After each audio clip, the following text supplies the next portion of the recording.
समय की कोई सीमा नहीं थी, न कोई दिन रात, न कोई गिनती। ब्रह्मांड के असीम विस्तार में देवलोक, असुरलोक, पितरलोक और भूलोक अपनी अपनी गति से चल रहे थे। लेकिन इस गति में अब एक असंतुलन आ चुका था। देवताओं के मन में भय था, असुरों की शक्ति बढ़ रही थी, ऋषि मुनियों की तपस्या भंग हो रही थी, धर्म कमजोर पड़ रहा था। सबसे बड़ी चिंता यह थी कि त्रिदेवों में से एक, महादेव, सर्वथा समाधिस्थ हो चुके थे कठोर तप में, पूर्ण एकांत में, संसार से अप्रभावित। उनके बिना सृष्टि की गति आधी पड़ गई थी। विष्णु बोले, जब तक शिव के भीतर प्रेम और ऊर्जा का संचार नहीं होगा, यह संसार संतुलित नहीं रह पाएगा। ब्रह्मा ने चिंतित होकर उत्तर दिया, लेकिन माता शक्ति तो स्वयं उनके बिना प्रकट नहीं होती। शक्ति शिव की अर्धांगिनी है। यह संवाद सुनकर नारद मुनि आगे बढ़े और बोले, देवताओं, यह समय किसी साधारण उपाय का नहीं। संतुलन तभी लौटेगा जब आदिशक्ति स्वयं पृथ्वी पर अवतार लेंगी। यह निर्णय सुनकर पूरा देवलोक क्षण भर को स्तब्ध हो गया। स्वर्णिम प्रकाश से भरी सभा में सभी देवताओं को बुलाया गया। इंद्र, वरुण, कुबेर, अग्नि, वायु, यम, सूर्य सब आ पहुँचे। सभा के बीच में एक दिव्य ज्योति प्रकट हुई। यह स्वयं आदिशक्ति की अनंत चेतना थी, स्वरूपहीन किंतु सर्वव्यापक। विष्णु ने हाथ जोड़कर कहा, माता, संसार का संतुलन बिगड़ रहा है, अहंकार और अधर्म बढ़ रहे हैं। कृपा करके पृथ्वी पर अवतरण का विचार स्वीकार करें। उस प्रकाश से एक मधुर परंतु गंभीर स्वर गूंजा, सृष्टि के लिए जो आवश्यक है मैं वही करूंगी, परंतु मेरा अवतरण उद्देश्यपूर्ण होगा। शिव को पुनः जागृत करना होगा। देवता मौन हो गए। उन्हें पता था कि यह साधारण जन्म नहीं होगा, यह जन्म स्वयं ब्रह्मांड की योजना थी। अब कथा पृथ्वी पर उतरती है, जहां राजा प्रजापति दक्ष अपनी विशाल तपभूमि बना रहे थे। दक्ष ज्ञानी थे, तेजस्वी थे, परंतु भीतर कहीं गर्व और अहंकार भी था। वे चाहते थे कि उनके घर एक ऐसी कन्या जन्म ले जो सौंदर्य में अद्वितीय हो, शक्ति में अनुपम हो और संपूर्ण लोकों की अधिष्ठात्री बन सके। उन्हें स्वयं ज्ञात नहीं था कि वे जिस कन्या की इच्छा कर रहे थे वह आदिशक्ति का अवतार है। दक्ष की पत्नी प्रसूति ने कठोर तप किया। उन्होंने हवन में आहुतियां दी। सर्वशक्तिमते नमः, जगदम्बाय नमः। उनकी तपस्या से पृथ्वी का वायुमंडल बदलने लगा, वृक्ष झूमने लगे, नदियों का जल शांत हो गया, आकाश में तारे चमकने लगे। देवताओं ने देखा, समय आ गया है। रात के अंतिम पहर में जब आसमान में नीलिमा श्वेत होने लगी थी, दक्ष महल के भीतर एक तेजस्वी प्रकाश फैला, इतना तेज कि कुछ पल के लिए पूरा नगर आलोकित हो उठा। एक दिव्य पुष्प की तरह एक नवजात कन्या प्रकट हुई। उसकी आंखें खुलते ही चारों दिशाओं में शक्तिपुंज फैल गया। वायु देव शांत हो गए, अग्नि मंद हो गई, गंधर्वों ने गान छेड़ दिया। दक्ष ने विस्मय से कहा, यह कोई साधारण बालिका नहीं, यह स्वयं देवी है। उनका अभिमान जागा, देवता भी मेरी पुत्री का सम्मान करेंगे। लेकिन यह जन्म केवल दक्ष का गौरव नहीं था, यह ब्रह्मांड की आवश्यकता थी। उनके जन्म के क्षण से ही संकेत मिले।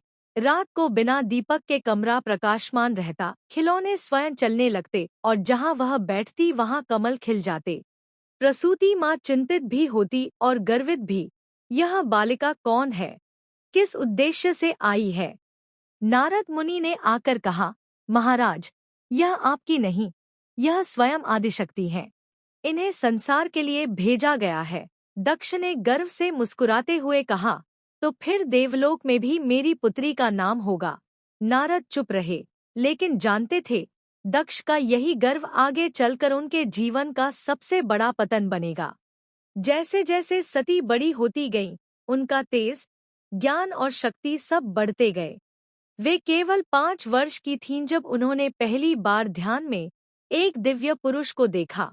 3 नेत्र, जटा, त्रिशूल, गंगा, अर्धचंद्र। सती चौंक कर बोली, आप कौन हैं और क्यों मुझे पुकार रहे हैं? एक मधुर उत्तर आया, हम एक दूसरे के पूरक हैं। सती, तुम शक्ति हो, मैं शिव।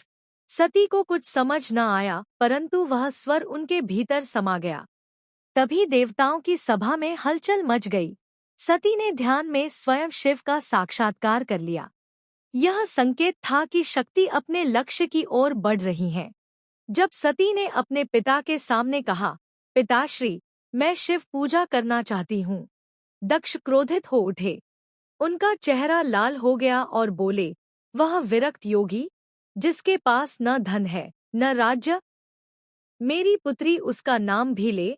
प्रसूति ने समझाने की कोशिश की, महाराज, बालिका का झुकाव दिव्यता की ओर है, लेकिन दक्ष की आकांक्षा अलग थी।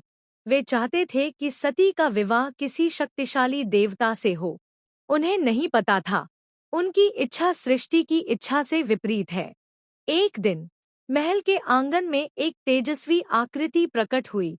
यह ब्रह्मा द्वारा भेजा गया देवदूत था। उसने दक्ष से कहा, प्रजापति, सती का अवतरण एक कारण से हुआ है। वह शक्ति है और शक्ति शिव की ही संगिनी बनेंगी। दक्ष क्रोधित होकर बोले, मैं आदेश मानने वालों में से नहीं। देवदूत ने उत्तर दिया, तो फिर जो होगा उसकी जिम्मेदारी आपकी होगी। सती का मार्ग कोई रोक नहीं सकता। देवदूत चला गया और पीछे रह गया दक्ष का बढ़ता हुआ अहंकार। सती अब 10 वर्ष की थी, लेकिन उनका मन अन्य राजकुमारियों जैसा नहीं था। न उन्हें आभूषणों में रुचि, न सिंहासन में, न संगीत में। उन्हें आकर्षण था तो केवल शिव तत्व की ओर। जब वे पहाड़ों को देखती, महादेव की अनुभूति होती। जब वे गंगा में स्नान कराती, गंगा की धारा में शिव की गंध पाती। एक दिन उन्होंने माँ से पूछा, क्या मैं शिव को सच में पा सकती हूँ? माँ ने झिझक कर कहा, हाँ, परंतु तुमको कठोर तप करना होगा। सती मुस्कुराईं, मैं जन्म ही इसी उद्देश्य से हुई हूँ। रात्रि में सती ध्यान में बैठीं। ध्यान गहराता गया, उनका शरीर मानो अग्नि प्रकाश में बदल गया। उन्होंने मंत्रों को नहीं सीखा था, फिर भी उनके मुख से निकला, नमः शिवाय। हवा रुक गई, दीपक स्वयं जलने लगे और आकाश में बादल गरजा। यह केवल ध्यान नहीं था, यह शक्ति के जागरण का पहला संकेत था। सारी देव सभा तक यह कंपन पहुंचा। विष्णु ने मुस्कुराकर कहा, अवतरण सफल हो रहा है, अब केवल समय की प्रतीक्षा है। आखिरी दृश्य में सती एक पर्वत शिखर पर खड़ी थी। सूरज डूब रहा था, हवा शांत थी।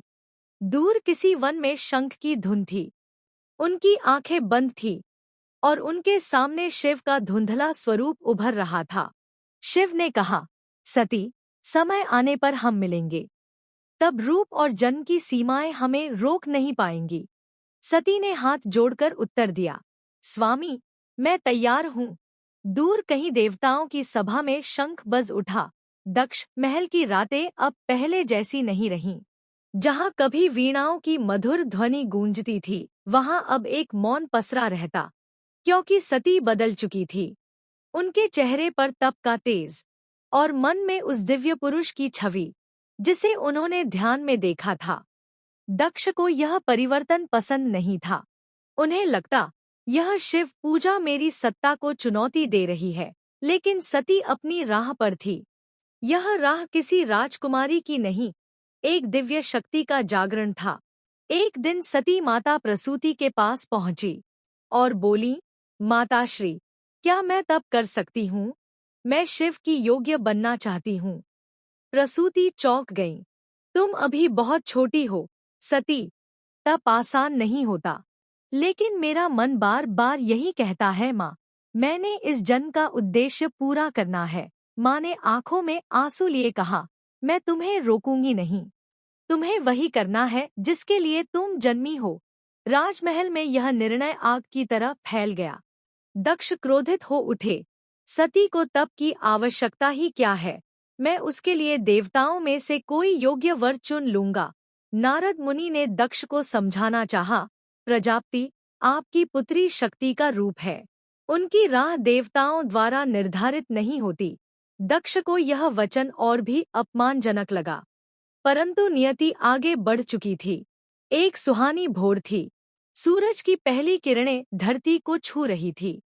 सती ने माता के चरण छुए और तप के लिए हिमालय की दिशा में कदम बढ़ाए। उनके साथ केवल एक साधारण वस्त्र, एक कमंडलू और अप्रतिम संकल्प था।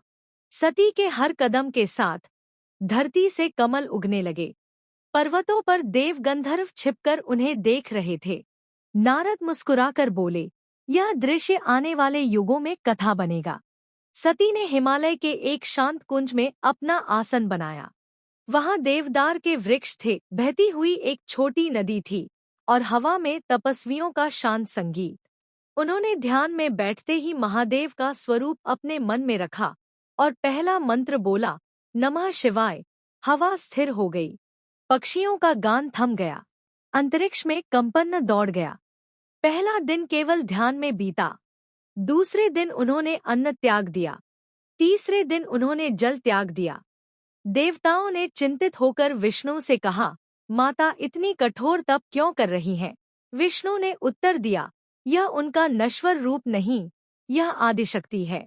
उन्हें शिव को जगाकर संसार का संतुलन स्थापित करना है। ध्यान कहीं भी हो, शिव तक पहुंचता है।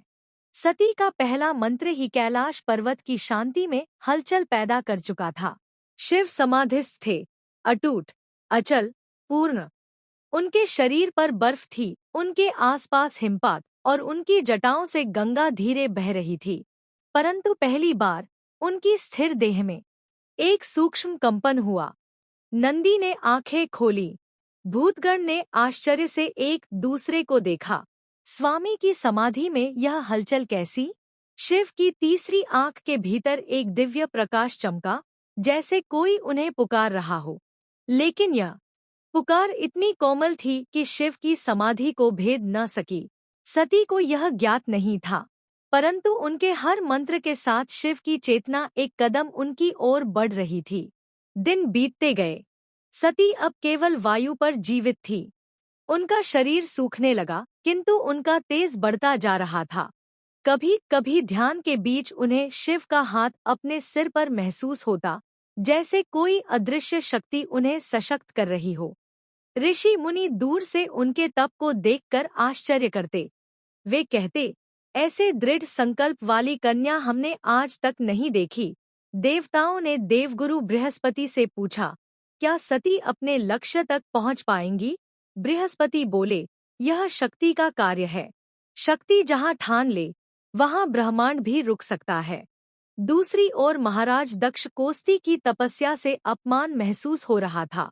वे क्रोध में बोले, मेरे महल की कन्या भला शिव जैसा सन्यासी क्यों चाहे? उनके मंत्रियों ने भी उनकी हाँ में हाँ मिलाई। महाराज, शिव को कोई नहीं समझता। वे समाज से दूर रहते हैं।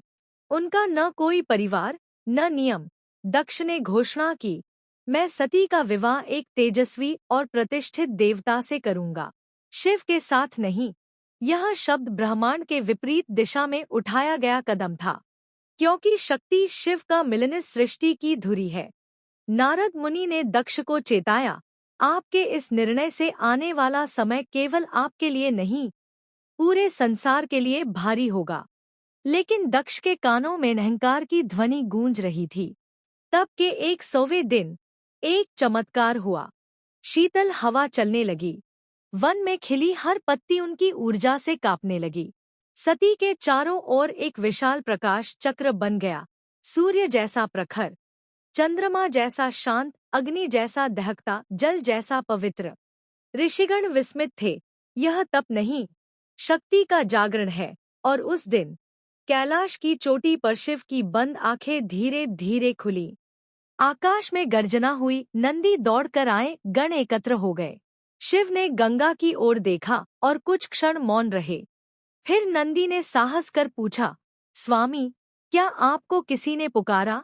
शिव ने हल्के स्वर में कहा, हाँ, कोई शक्ति मुझे बुला रही है। यह वह क्षण था जो संसार बदलने वाला था। सती अपने आसन पर थी, आंखें बंद, शरीर स्थिर, चित्त पूर्ण शिव में लीन। अचानक उन्होंने अनुभव किया, मानो किसी ने उनके हृदय को स्पर्श किया हो। एक आवाज, कोमल, शांत, आकाश जैसी गहरी, सती। सती के भीतर बिजली सी दौड़ गई। वे मुस्कुराईं, पर आंखें नहीं खोली। क्या आप शिव हैं? हाँ। क्या मैं आपकी योग्य बन पाई हूँ? योग्यता प्राप्त नहीं की जाती सती, जो तुम्हारा है वह तुम्हें मिलेगा ही। स्वामी, क्या आप वास्तव में मुझे स्वीकार करेंगे? तुम्हें मैंने बहुत पहले स्वीकार कर लिया था। सती की आंखों से आंसू बहने लगे, आनंद के, मुक्ति के, प्रेम के। जब सती ने आंखें खोलीं, उनके सामने एक दिव्य दृश्य था। पहाड़ों की चोटियां झुक गई थी, नदियां थम गई थी, आकाश में देव गंधर्व नृत्य कर रहे थे, ऋषि मुनि पुष्पवृष्टि कर रहे थे। हर दिशा में एक ही ध्वनि, तब सफल हुआ। माता सती शक्ति जागृत हुई और कैलाश पर शिव मुस्कुरा रहे थे। यह मुस्कान ही संकेत थी कि मिलन का समय अब निकट है। सती का तप पूरा हो चुका था। उनका अस्तित्व अब साधारण नहीं रहा।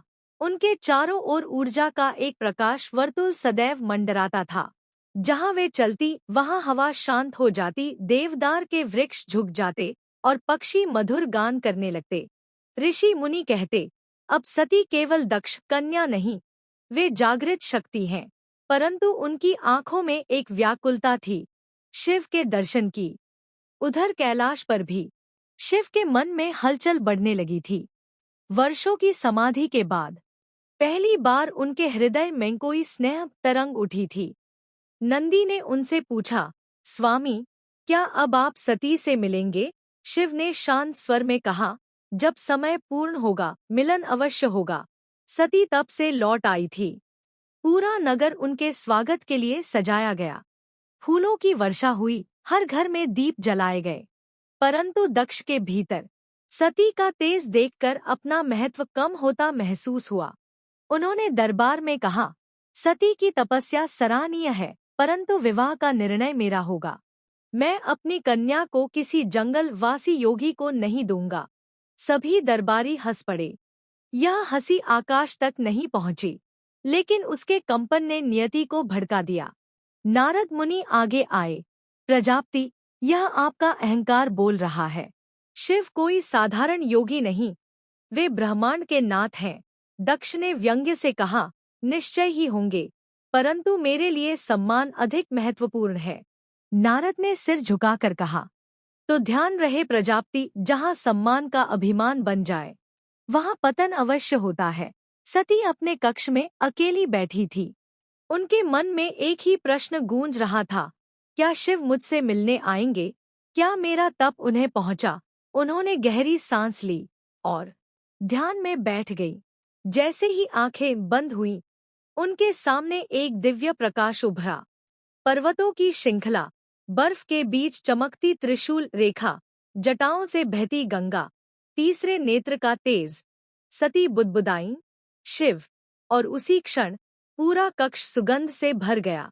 शक्ति ने शिव को पुकारा था और यह पुकार अनसुनी नहीं जाती। अगले दिन भोर में देवलोक और पृथ्वीलोक दोनों में हलचल थी।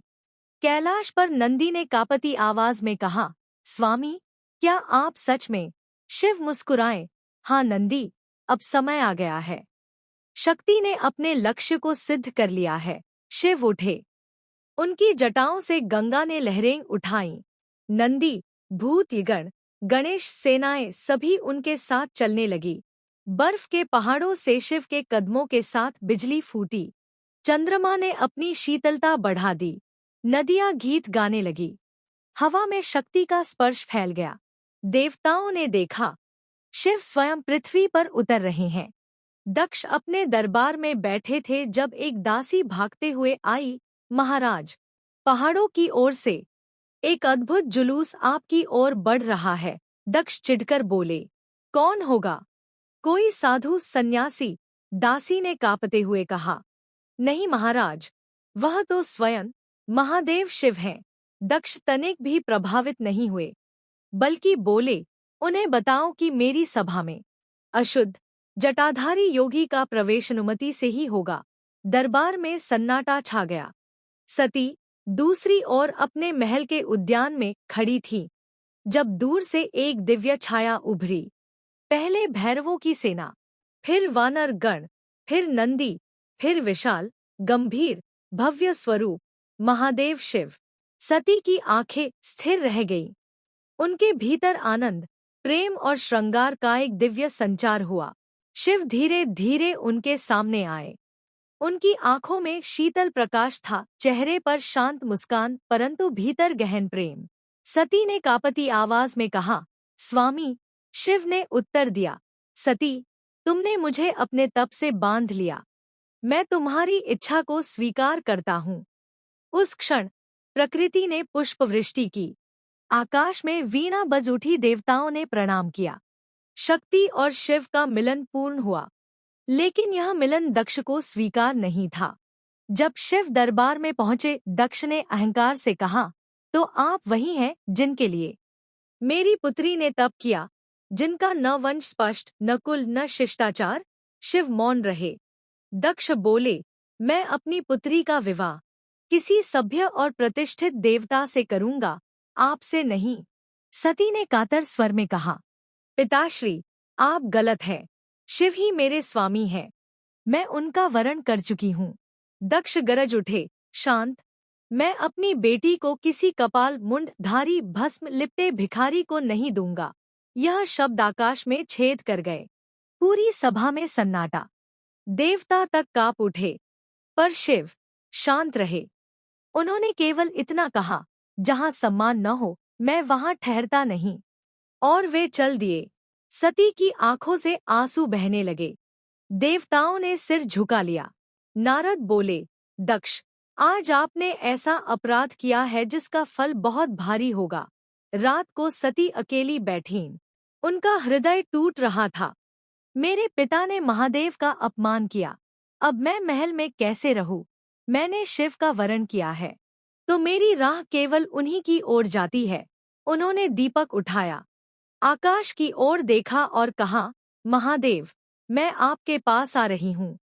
अगली सुबह सती ने दक्ष महल छोड़ दिया, हमेशा के लिए।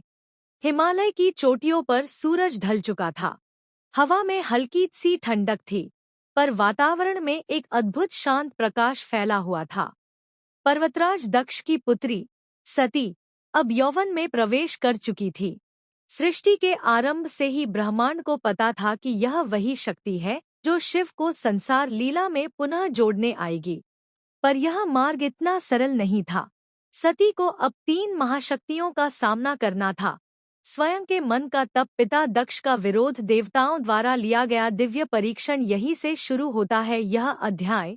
एक रात, जब पर्वतों पर गहरी धुंध फैल चुकी थी, सती अपने गुप्त कक्ष में बैठी थी। दृष्टि बंद थी। अंतर भीतर एक प्रकाश जल रहा था। अचानक उन्हें वही दिव्य नाद सुनाई दिया, वह संगीत जो उन्होंने जन्म लेते ही सुना था, वह नाद जो शिव तत्व से आता है। नमः शिवाय। सती की देह पुलकित हो उठी। उनके सामने एक प्रकाश मानव आकृति उभर आई। वह न शिव थे, न कोई देव। वह शक्ति का दूत था, अनंत ब्रह्मांड का एक संदेशवाहक। वह बोला, सती, तुम्हारी आत्मा प्रज्वलित हो चुकी है। अब शिव तुम्हारे ध्यान में उतरेंगे। लेकिन ध्यान रहे, प्रेम का मार्ग सरल नहीं होता। तुम्हें 3 परीक्षाएं देनी होंगी। सती ने विनम्रता से पूछा, कौन सी परीक्षाएं? दूत उत्तर देता है, तप की परीक्षा, तुम सृष्टि के सबसे कठोर व्रत चुनोगी। भाव शुद्धि की परीक्षा, तुम्हारा अहं, इच्छाएं, मोह सब नष्ट होने चाहिए। त्याग की परीक्षा, प्रेम में त्याग की अग्नि से गुजरना ही होता है। सती की आंखें दृढ़ थीं। वह मुस्कुराई और बोली, मैं तैयार हूँ। दूसरी ओर महल में दक्ष प्रजापति भव्य यज्ञ की घोषणा कर रहे थे। देवता, ऋषि, गंधर्व सब उपस्थित थे। दक्ष का हृदय अपनी पुत्री सती से बहुत प्रेम करता था, परंतु शिव के प्रति उनका अहंकार असीम था।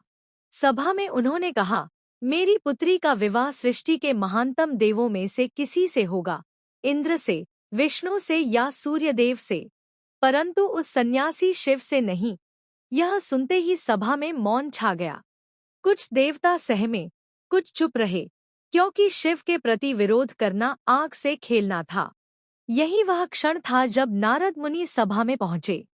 उन्होंने शांत स्वर में कहा, दक्ष, तुम्हारी इच्छा चाहे जो हो, पर सती का भाग्य स्वयं ब्रह्मांड ने लिखा है। दक्ष ने तिरस्कार से कहा, मेरी पुत्री, और उसका भाग्य कोई और लिखे, मैं दक्ष प्रजापति हूँ।